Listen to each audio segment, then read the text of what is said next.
back to another episode of our podcast, Nothing in My Brain. I'm Olivia. I'm Joey. And in today's episode, we're going to be talking about group behavior and the psychology behind crowds. And so, as you know, we gather in groups for a lot of things, whether it's like vlogging on social media, religious cults, political protests, or like our friend groups and stuff like that.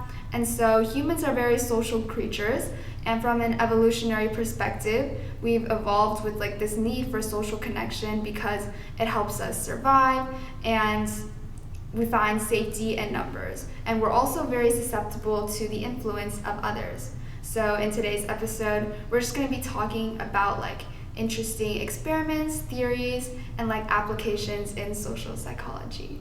Okay, so the definition of crowd psychology is that it's the study of how individuals behave in groups. And this often occurs in like stressful and emotionally charged situations. So like during protests, riots, or like concerts. Crowd psychology influences behaviors in these sort of types of situations, basically. So it's how we respond to these stimuli. Yeah, and so an important distinction to make is that you have like physical crowds, but you also have psychological crowds in which like everyone feels a sense of connection with each other. And so because of this sense of connection, it changes our behavior. Yeah, so here's some historical background on how like theories of crowd psychology has evolved throughout the years.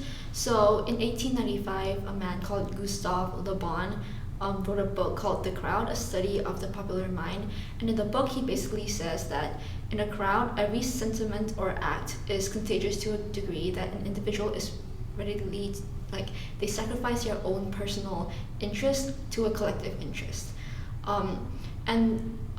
They're also like more like irresponsible for their own like personal actions because they feel a sense of anonymity in the crowd, and they're more susceptible to like ideas, especially from like the leader of the crowd, and these ideas sort of spread really rapidly throughout the crowds. Oh yeah, and about like the anonymity part, everyone feels less responsibility because you're so like immersed in the group. And then when you feel anonymous, generally what happens is that you behave more negatively when you are anonymous. And so like this is obviously seen in things like mob violence or stuff. Yeah. And like another component of it is that in a group we experience emotions more intensely. So for example, this is why at like concerts we shout songs, and for example, like Black Friday, you know, like when all the shoppers are like trying to fight for stuff, we feel that panic and we want the product. Like even if we weren't that panicked before, we're still gonna try to steal stuff because everyone around us is doing the same thing and we feel their emotions. Yeah, because you physically see the competition that you have. Exactly. Yeah. Okay, and then moving on, a little later, Sigmund Freud wrote another book called The Group Psychology and the Analysis of the Ego. And he basically built on the ideas of Le Bon, and he said that as part of like a mass, like as a group, we acquire a sense of infinite power, which allows us to act on impulses that we would otherwise not do. So this also relates back to the idea of like less responsibility, but also the idea of like more power because you're in a group of a larger number. And this feeling of more power and security sort of like powers them to do either irrational acts or acts that they would not do otherwise. Okay, so an important thing to know is that in crowds, we don't like lose our personal identity, which is like our passions or personality, but rather we kind of shift to a more social identity, which is like how we fit in with the crowd. And so we're shifting our norms and values to those of the crowd. And so because of that, we feel like, oh, our behaviors or whatever are acceptable. And so seeing other people do stuff in a crowd removes any like restriction you have. And there's also a lot less critical thinking going on.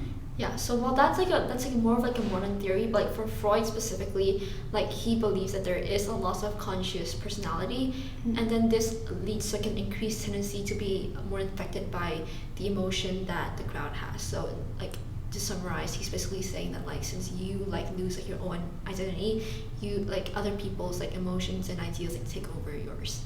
Yeah.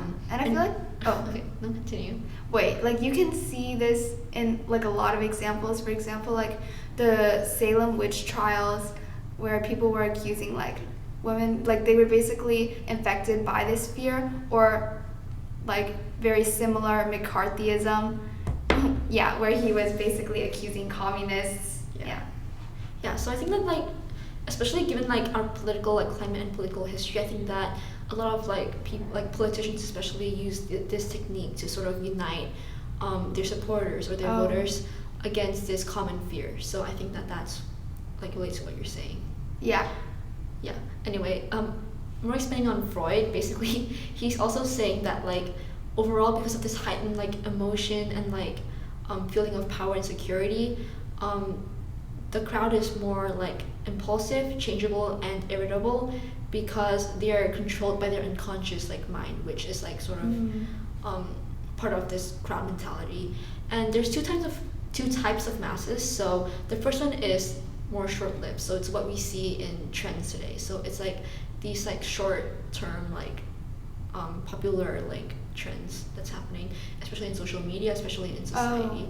Do you mean like, for example, like fast fashion trends?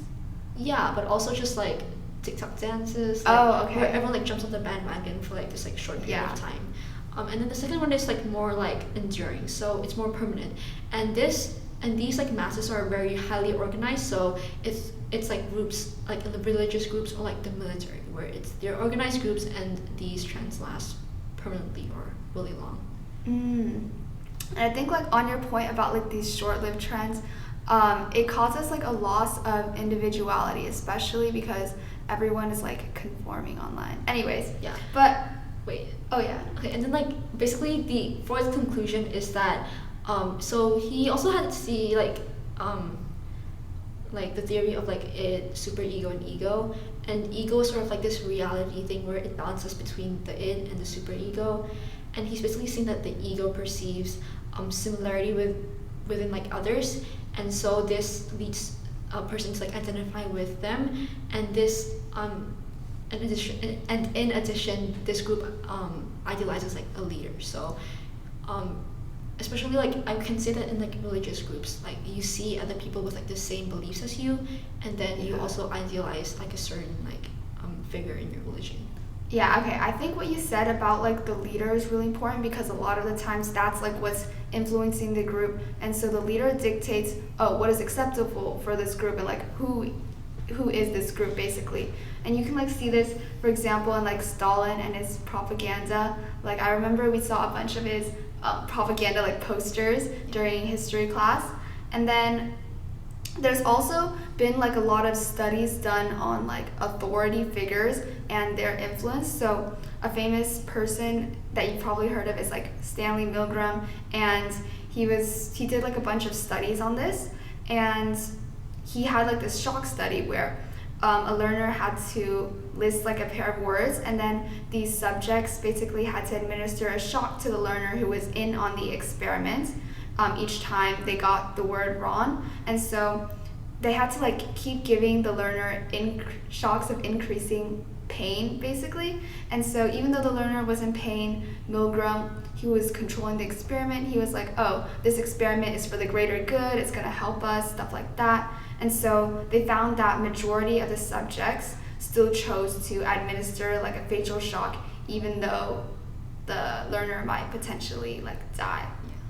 And so yeah, that's like, it just illustrates like the importance of the person giving the orders. Yeah, and like leadership in a group. Exactly.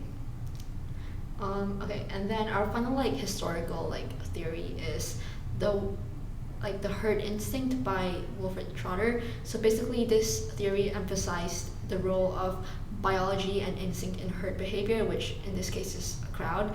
And it's this idea that like, it introduces this idea actually that like group conformity was like an evolutionary like idea and principle, where it's people seek safety in numbers and people seek connection within a community. And I think like about that, we're like about like herd mentality, where basically you're conforming to the group. Sometimes like this can be like very damaging, and were influenced by our social cues because there was basically this study done measuring people's like brain responses to heat, which produces a pain response.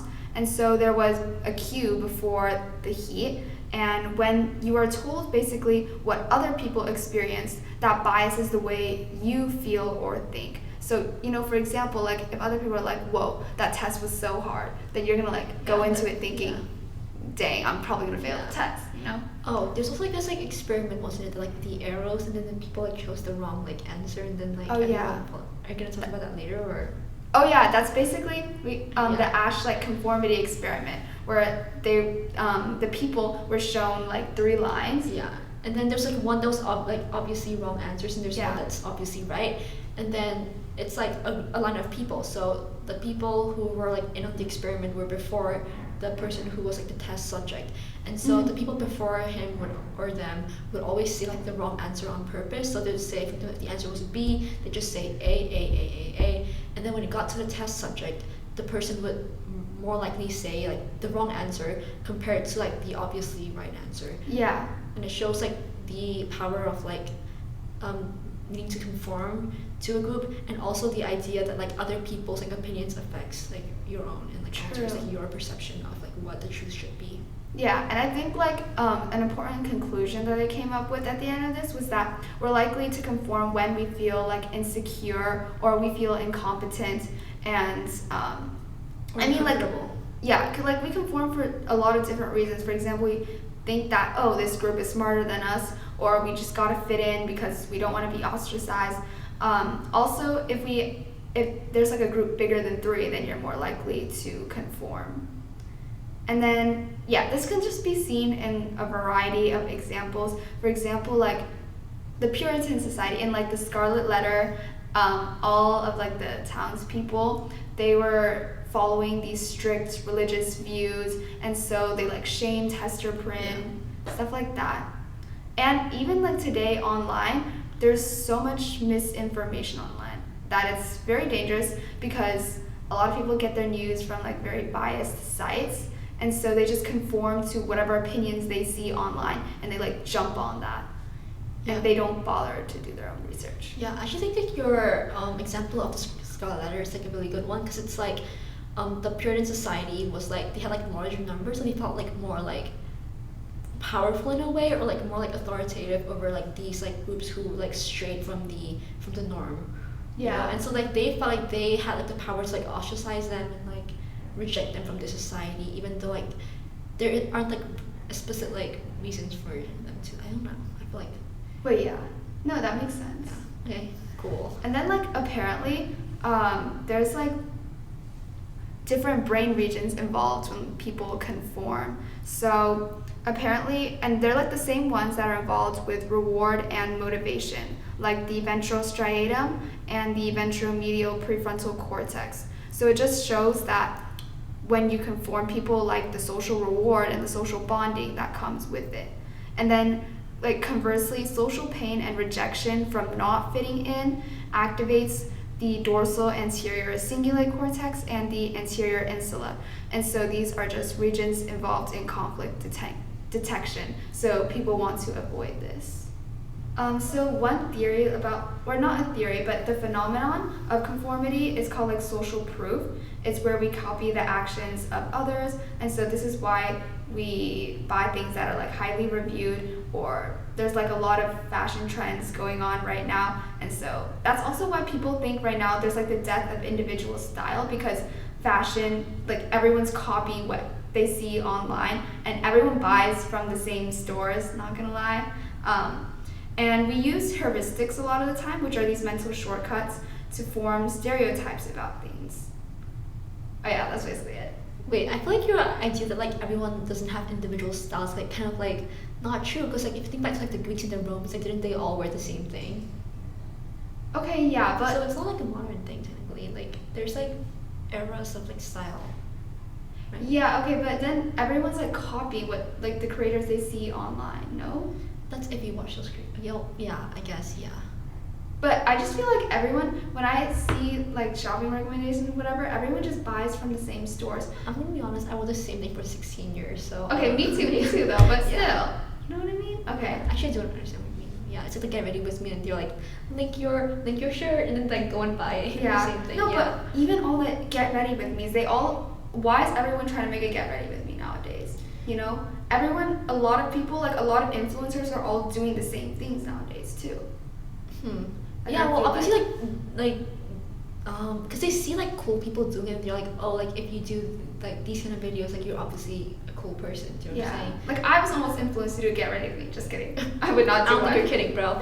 But like, it's like if cool people like drink from like this like specific like water, and you're like, wow, like I shall also buy. Like everyone is like a trend too. It's like, you know what I'm saying? Yeah, it's yeah. like if all these like rich like Hollywood like celebrities or influencers are, like going to buy from this store, like maybe we should too. You know what I'm saying? It gives you like this temporary feeling of like privilege and like richness. I don't know.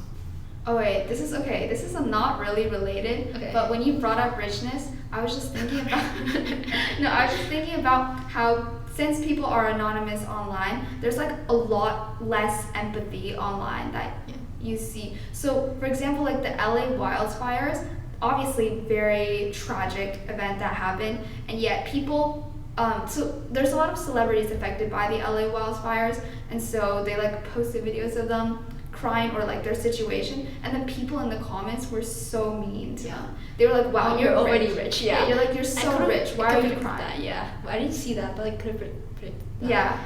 And it's like seeing like people's like if it's a bad situation, it's a bad situation, do you know what I'm saying?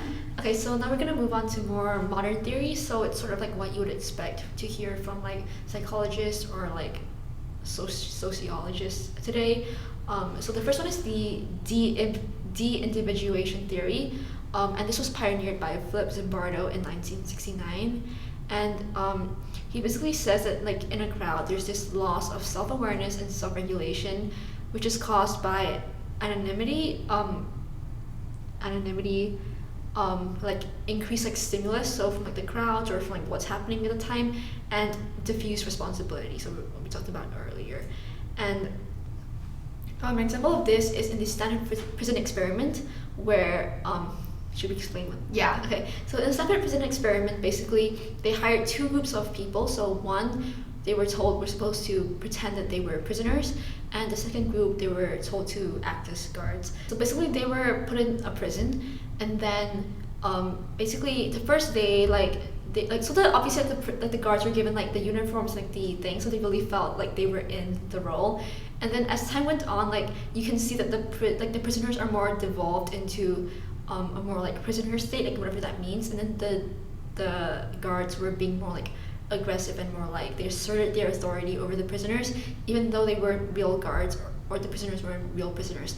So you could start seeing like this like gap between like power between the guards and the prisoners, even though in the beginning they were both just like normal people, like they were just like normal people from society. And then like they started like beating the prisoners and things like that, and then like they just shut it off because it got too like violent. And so you can see that how like basically back to what I was saying is that assigned roles can basically lead to de-individuation. Yeah.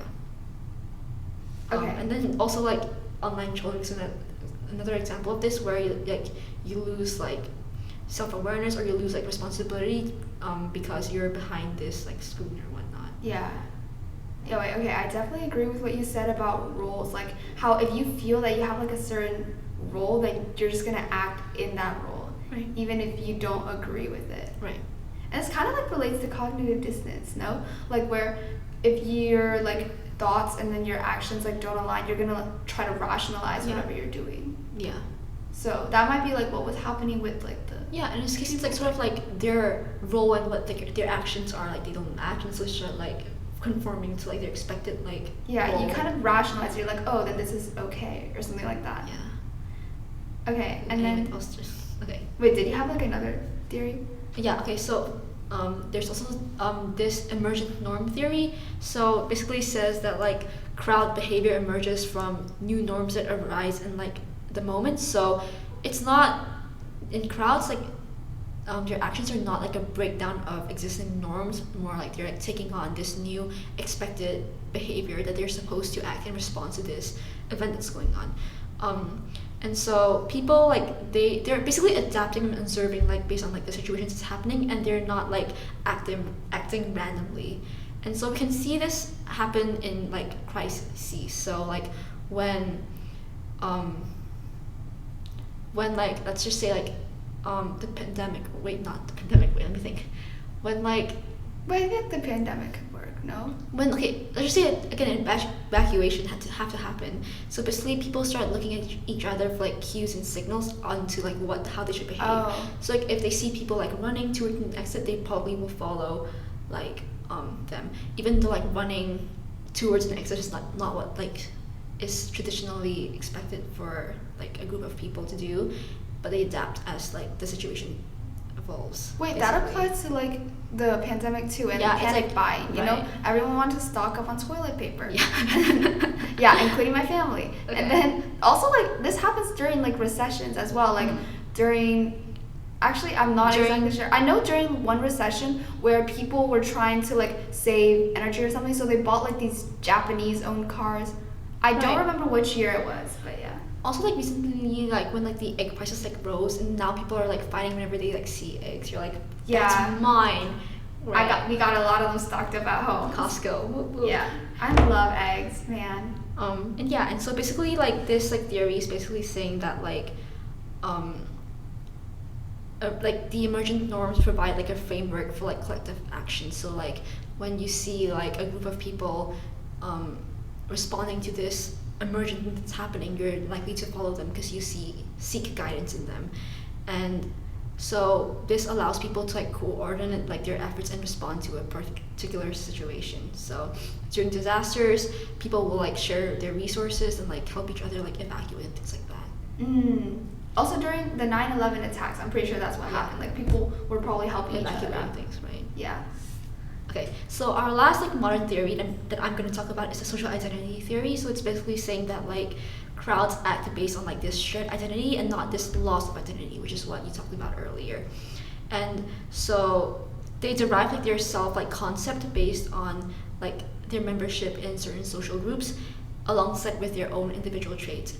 And this can explain like peaceful protests, fans of sports team like identifying with like each other and like their team, and also national identity where like they derive their nationalism from like where they were born. And also there's also like this leads to in groups and out groups, so it's the us versus them mentality. So if you fall into this social group, you identify with this particular way of thinking, and everyone who doesn't conform to this way of thinking is automatically like someone who doesn't belong to like your community or like your social group. And so this leads to a lot of like tension between people. So like when political parties like say that like, oh, like if you like this particular thing, like you're like liberal or you're conservative, like this creates an us versus them mentality where it's like if you identify with like liberalism, like conservatives are like your enemy, and then if you identify with conservatism, then liberals are your enemy. Yeah, okay, that's definitely really true. And on like the topic of political spectrums and stuff, a group behavior is group polarization, which is basically when a group will move further away from individual ideas, like the more they discuss, towards a more extreme decision than they would initially have. And again, this facilitates like the hatred or like the tension between groups that are different. And so there's like different explanations like for this phenomenon, and one is like there's this pooling of information. So for example, if you believe, oh, Jane should join the club because she's interested in it, and then someone else is like, Jane should join this club because it'll help her with public speaking or something, and you pool your ideas together, then you have a stronger argument for why she should join the club. And there's also this like social comparison explanation, which is that you might compare yourself to others' positions in the group, and you have to change your position to be more extreme to preserve a certain identity. So, like for example, you might be a fan of the Beatles, but then you're surrounded by people who also proclaim like they're Beatles fans, and so to be like the The fan. fan, yeah. You're like, wow, I own Beatles merch. I got all their albums. I can name all their songs. Okay, so another group behavior is like groupthink. This is very similar, but this just occurs when people's desire for harmony causes them to suppress like their opposing opinions, and so they censor their own opinions. So for example, let's talk about Nixon's Watergate scandal. Like basically this is when his like conservative Republican Party thingy, they broke into the Democratic like headquarters, and yeah, it was like a burglary, and they tried to cover it up. But Nixon basically had this very close-knit group of advisors, right? And so they all wanted to conform with one another, and so there were no like dissenting opinions, and so because of that, they made a lot of bad decisions. So that's what groupthink is. Okay, so that's gonna Yeah. be it for our episode today. Thanks for listening, and don't forget to follow us on YouTube, TikTok, Insta, And Spotify. and Spotify. Yeah, and then and Be on the lookout for our next episode. which is in probably 2 weeks. Yeah. Yep. Okay, bye everyone. Bye.